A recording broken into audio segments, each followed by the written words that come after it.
গৰুৰ বিষয়ে ৰচনা ফ্ৰম আৰিয়ান আহমেদ। গৰুৰ ঠেং 4টা, চকু 2টা, কাণ 2টা, নেজ এডাল, মাথাৰ ওপৰত থকা পিং 2টা। গৰুই আমাক আমল তাজা গাখীৰ দিয়ে।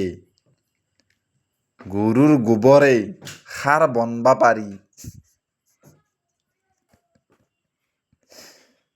গৰুই ঘাঁহ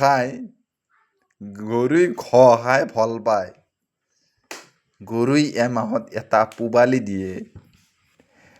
গৰুই পৰৰ বাজানত যায়, শাক পাচলি খাই অহে।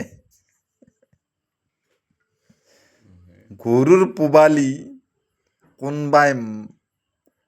কোনবাই মাৰিব আহিলে গৰুৰ তামাম খং উঠে।